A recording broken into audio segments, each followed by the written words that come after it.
भी भड़काऊ भाषण किंवा एनीथिंग उसके रिगार्डिंग आपका क्या बोलना है? Pragya Pathak. Thank you Pragya. I hope यहाँ से आपकी आवाज़ बहुत मुमरा के बाहर पूरे मुंबई में, महाराष्ट्र में और देश में लोगों तक पहुँचे। बिकॉज आप बिल्कुल सही कह रहे हो कि देखिए, हिंदुस्तान में हमेशा से अलग अलग समुदाय के लोग रहे हैं, हमेशा से अलग अलग पहचान के लोग रहे हैं, ये कोई नई बात नहीं है। और हमेशा से इस देश के लोगों को आपस में रहना आता है, एक दोस्ती के व्यवहार से, एक सौहार्द के व्यवहार से, एक भाईचारे के व्यवहार से। आज की डेट में या पिछले, मैं कहूँगी पिछले 80-90 दशक से एक खास किस्म की राजनीति हमारे देश में पैदा हुई है, जो हमारी पहचान को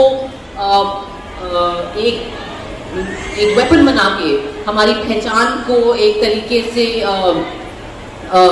हमारे ही खिलाफ इस्तेमाल करके अपने फायदे के लिए राजनीति कर रही है। और पिछले 10 सालों में मुझे तो ये लगता है कि वो जो नफरत ये राजनीति और ये विचारधारा फैला रही है, वो नफरत एक नशा हो गई है। और उसने सही में कई ऐसे लोग हैं जिनका दिमाग खराब कर दिया है। एक बीमारी है, वो एक मानसिक बीमारी है। और लेकिन मैं हमेशा सोचती हूँ कि इस देश में बुराई से ज्यादा अच्छाई है। हिंदुस्तानी लोग जो हैं वो दिल के एक्चुअली साफ हैं, अच्छे हैं। हमारे अंदर प्रॉब्लम ये है ना कि हमारे अंदर बहुत ज्यादा इमोशंस हैं, हम बहुत ज्यादा इमोशनल लोग हैं, तो हमें बहुत आसानी से गुमराह किया जा सकता है, हमारी इमोशंस के साथ लोग खेल सकते हैं। तो मेरा ये मानना है कि अब हम इस चीज को लेकर जागरूक हो रहे हैं, इस नफरत के खिलाफ जागरूक हो रहे हैं। और एक चीज मैं जरूर कहूंगी कि ये बहुत जरूरी है कि आप जैसा अनुभव बता रहे हैं कि आप एक हिंदू कम्युनिटी से बिलोंग करते हैं, लेकिन एक मुस्लिम मेजॉरिटी एरिया में रहते हैं, लेकिन आप बिल्कुल सेफ हैं। ये कहानियां, ये जरूरी है कि आपके जैसे लोग या हमारे जैसे लोग उठ के ये बात और बोलें कि हम एक दूसरे के लिए खड़े हों, हम एक दूसरे के लिए हिम्मत करें। एमएसपी फाउंडेशन की तरफ से महिला गाइडेंस प्रोग्राम रखा गया, जिसमें क्वेश्चन आंसर किए गए। क्या कहेंगे मैडम आज के प्रोग्राम को लेकर के? बढ़िया प्रोग्राम था। आप पहले से सिर्फ थोड़ा सा ऐसा हुआ कि सिंधिया सुबह का ही नहीं आ पाई, क्योंकि वो जहाँ से निकली थी वहां से उनको 2-2.5 घंटा दिखा रहा था मुझे। पर हमने सबने स्वरा भास्कर जी को भी सुना, उनके अच्छे विचार सुने, थोड़ा सेक्युलर बातें हुई। बच्चों ने जो उनके जहन में था लड़कियों के, वो भी उन्होंने पूछा, बहुत अलग तरीके के सवाल किए। सो it was a good effort and a good program by Marziya और इसकी टीम की तरफ से। मैडम, इतनी बारिश के बावजूद प्रोग्राम सफलतापूर्वक संपन्न हुआ, उसके लिए मर्जिया के लिए 2 शब्द क्या कहेंगी? अभी मैंने बोला ना कि इट्स अ सक्सेस ऑब्वियसली, क्योंकि उन्होंने मेहनत की है, उन्होंने और उनके टीम ने बहुत मेहनत की है। आई कांग्रेचुलेट फॉर दैट। मैडम, आपके जो भाषण में अमित शाह जी का भी जिक्र किया गया, उन्होंने आंदोलन जो करने वाले उनके खिलाफ भी कुछ बयान दिया है, क्या बयान दिया है? मैंने अभी पढ़ा है कि उन्होंने ऐसे बोला कि किसान मराठा वो मनोज चरांगे जी अभी आंदोलन पे बैठे रिजर्वेशन के चलते, तो उन्होंने जब बीजेपी के उनके कार्यकर्ताओं को संबोधित किया तो ये जो बीच का पैसेज है आंदोलन की आप फिक्र ना करो, हमें आंदोलन we know how to take care of the agitations। मैंने एक लड़की ने सवाल किया था कि वो हिंदू कम्युनिटी से मुस्लिम एरिया में रहती है, उससे पैसे करेंगे एक तरफ एक दूसरा चल पड़ा। देखिए, मैं यही बोल रही हूँ कि जब से बीजेपी आई है पावर में, तब से सिर्फ फेक नैरेटिव्स के जरिए ही वो लोग राज कर रहे हैं। और हम लोग सोशल मीडिया हम पर इतना हावी हो गया है कि आजकल जो कुछ मुझे दिखाया जा रहा है उसी पे मैं विश्वास। लेकिन ऐसे शहर, यही मुंबई ही नहीं, बहुत से ऐसे इलाके हैं मुंबई में जहाँ पर सारे मजहब के लोग बहुत ही भाईचारे से रहते हैं, अच्छे तरीके से रहते हैं। अभी भिवंडी में भी शायद उन्होंने कुछ करने की कोशिश की थी, जिस पुलिस अधिकारी ने दंगे होने से रोका, उसको ट्रांसफर किया। सो समझ में आ रहा होगा कि सरकार के, गवर्नमेंट के दिमाग में क्या है। कुछ भी करके उनको एनी हाउ उनको सिर्फ दंगे करने हैं, क्योंकि अभी डेवलपमेंट के नाम पे बोलने के लिए उनके पास कुछ नहीं, रोजगार के नाम पे वो कुछ दे नहीं सकते, महंगाई से समझ नहीं, 15 लाख आने से रहे। तो अभी बाकी की चीजों को बंद करके 15 लाख से 1500 तक आ गए हैं फिलहाल। अभी दूसरा से उनका जो दूसरा जो आया नहीं है सेकेंड उनका होगा, तो अभी उनके पास बचा क्या है, तो दंगे करो। मैडम सुप्रिया जी भी आने वाली थी, वो आ नहीं पाई, क्या कारण रहा होगा? पहले मैंने कहा बारिश बहुत थी, वो जहाँ से आना चाहती थी वहाँ से 2-2.5 घंटे उनको लग जाते थे। मैडम एंटी ड्रग ड्राइव को लेकर आपने बात की कि महिलाओं को मिलकर इसके लिए आवाज उठानी चाहिए, क्योंकि अगर ड्रग्स की वजह से सबसे ज्यादा कोई परेशान है तो घरेलू महिलाएं, और अगर एक घर में एक शख्स नशा करता है तो उसका पूरा परिवार ही उससे सफर करता है।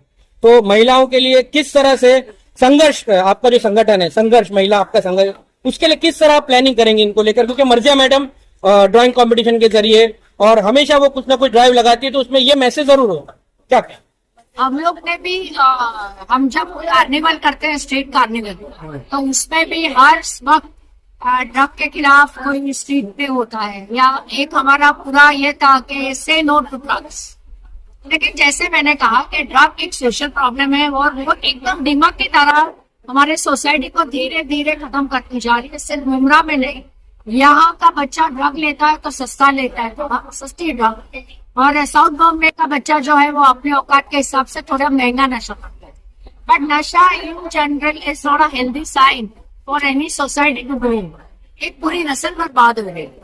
और ये जो पुलिस और वेंडर्स का जो नेक्सस होता है, उसके कारण हमने तो बेचने वाले को पकड़ लिया, एक बार पकड़ लिया फिर वो छूट जाता है। बट बेसिक जहां से वो आता है वहां तक हम नहीं पहुंच पाए। हमने बहुत कोशिश की, क्यों? जब पुलिस आपसे मिली होगी तो फिर आप गुंडों तक पहुंच नहीं सकते ना। पॉलिटिकल स्वरा भास्कर जी एक साथ यही मंच पर आए हो। कुछ दिन पहले सपा के जो अध्यक्ष है कलवा मुंब्रा के, उन्होंने उनके इंटरव्यू में ऐसा कहा था कि स्वरा भास्कर जी कलवा मुंब्रा से विधानसभा लड़ेंगे, ऐसा उन्होंने कहा था। फहद अंसारी उनके पति फहद।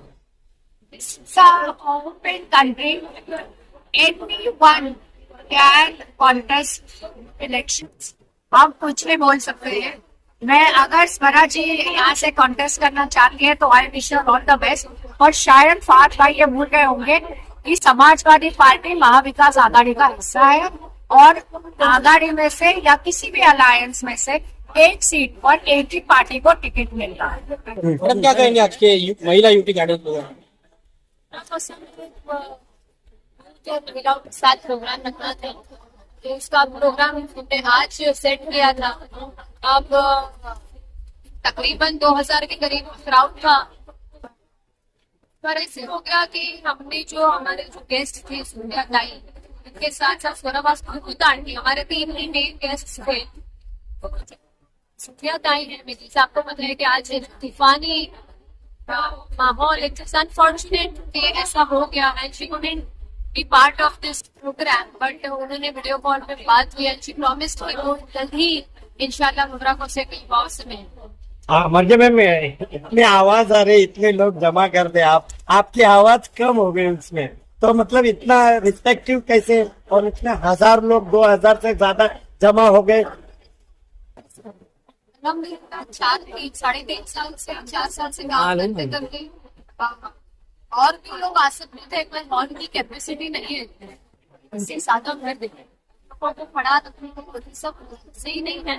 अभी तो हमारे बहुत से लेडीज नहीं आए, गुणवत्ता पे ध्यान देना था, तो हमने बहुत सारे लोगों को नहीं बुला पाए, नहीं ला पाए। बट अगर आप हम सबकी ताकत मिला के अगर आप बुलाने की बात करेंगे तो बहुत बड़ा जिसमें सारी जो लड़कियां महिलाएं वो अपने फादर से बहुत क्लोज रहती है ना, ज्यादा जितनी भी लड़कियां मैं समझती हूँ वो वालिद से, अपने फादर से, अपने डैड से, अपने अब्बू से बहुत प्यार करती है। तो उनके दिल में कहीं ना कहीं ये डर आया होगा कि यार मेरे वालिद पब्लिक ट्रांसपोर्ट में ट्रैवल करते हैं, किसी के बुजुर्ग है, किसी के दादा है, कहीं उनको कल कोई गुंडे मिलकर के मारे ना। एक ऐसा डर कि वक्त की हमारी जमीनें हमसे छीन ना ली जाए। एक ऐसा डर कि आसाम में जैसे एनआरसी लागू कर दिया है वैसे महाराष्ट्र में लागू ना हो जाए। हो सकता है अगर इस बार महाराष्ट्र में उनकी सरकार आ गई और हमने उस पर ध्यान नहीं दिया तो ये हो सकता है महाराष्ट्र जिस चीज से लड़ा, पूरा देश जिस चीज से लड़ा, एनआरसी सीएए के लिए पूरा देश लड़ा, हो सकता है नॉर्थ से आते मिडिल क्लास साउथ में जाए, सब जगह पे जहां उनकी सरकार बनेगी अगर अभी विधानसभा इलेक्शन में, तो उन्होंने आसाम में तो अमित शाह ने खुद अपनी जबान से बोले थे कि हमारी 400 पार होगी तो हम लोग मुस्लिम पर्सनल लॉ निकाल के रख देंगे। तो इसका मतलब मुस्लिम पर्सनल लॉ की बात की उनको कॉन्स्टिट्यूशन लॉ की साइड में कर देगा। डर है उनका बच्चों के अंदर, यूथ के अंदर क्या जो कुछ गलत हो रहा है उसके खिलाफ अगर बात करेंगे तो हमारे ऊपर एंटी टेररिस्ट कानून ना लग जाए, हमको कोई जेल में जाके ना करे। एक फ्रीडम ऑफ स्पीच यार, के अंदर अगर हम डॉक्टर भी है तो भी हमारे साथ रेप हो सकता है, अगर हम 4 साल की बच्ची है तो भी हमारे साथ रेप हो सकता है। ये सब डर में आप मुझे बताइए कि आदमियों को छोड़ दो कि वो लोग अपना रिप्रेजेंटेशन सोशल फील्ड में बढ़ाए, औरतों का रिप्रेजेंटेशन कैसे बढ़ाएंगे? क्योंकि वो इतने डर में है, क्योंकि माहौल में से डर तक क्रिएट किया जा रहा है। पर बुराई चाहे कितनी भी तेजी से दौड़े, जीतती सिर्फ सच्चाई है। झूठ चाहे जीत सिर्फ सच ही है। तो आपको डरना नहीं है। मैं समझती हूँ कि यहाँ पर जितने भी सारे लोग बैठे हैं, यूथ या महिला, सबको नेसेसरी पॉलिटिक्स ज्वाइन करना मैं समझती। मैं समझती हूँ कि लोगों के अपने अपने चॉइसेस हैं, पर आप पॉलिटिक्स का तमाम दूर में रहते हैं। आप ये डॉक्टर पर आपको समाज के ताल्लुक से आपकी जो जिम्मेदारियां है वो आपको अदा करनी ही है। आपको वो जिम्मेदारियां करनी ही है। आपसे अल्लाह इसलिए भी पता नहीं है कि आप लोग दुनिया में आओ, पढ़ो, अपना करियर बनाओ, अपने पैसे बनाओ और शादी करो, फिर उसके बाद मर जाओ, जब भी मौत दिखी हो, तो वो अदा करनी जरूरी है। और सबसे बड़ी जिम्मेदारी पता है आपकी क्या है? यूथ को, क्योंकि मैं पहली बार एड्रेस करूं, आपकी सबसे पहली जिम्मेदारी शुरू होती है कि अगर आप लोग 18 साल के हो या होने वाले हो तो अपनी वोटर आईडी बनाओ और सेक्युलर पार्टी को वोट करो। खुद समझता है कि आज की तारीख में बच्चे इंसान के पास फोन, के पास पूरी दुनिया है, वो फोन में आपको हर चीज देखने को मिल रही है हर रोज कि क्या हो रहा है समाज में, है ना।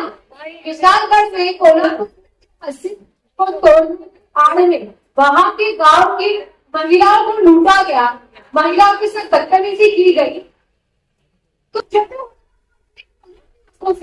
आपको खुद को पता है सही क्या गलत है। आज की तारीख में 13 साल के बच्चे को भी पता होता है, तो 18 साल तो बहुत आगे।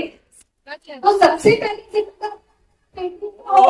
वोटर आईडी बना, अगर लोकसभा में वोट दिया है तो अभी विधानसभा आने वाला है, विधानसभा में भी आपको वोट देना है, फिर कॉर्पोरेशन आएगा, कॉर्पोरेशन में भी आपको वोट देना है। अगर आपने ये राइट प्रैक्टिस नहीं की तो हो सकता है कल को आपसे आपका ये अधिकार भी छीन लिया जाए। इट इज क्वाइट पॉसिबल कि आपकी वोटिंग राइट भी छीन ली जाए। You have to practice. अगर आप इसको प्रैक्टिस करेंगे तो आपसे कोई छीन नहीं पाएगा, बिकॉज यू नो कि ये अधिकार हमको डॉक्टर बाबा साहेब अम्बेडकर ने दिए। हमारा देश डाइवर्सिटी पे चलने वाला, सेक्युलरिज्म पे चलने वाला, हमारा महाराष्ट्र शिव शाह फुले अम्बेडकर कलाम आजाद की विचारधाराओं पे चलने वाला महाराष्ट्र है। इसको बचाए रखना, इसका ख्याल रखना हम सबकी जिम्मेदारी है।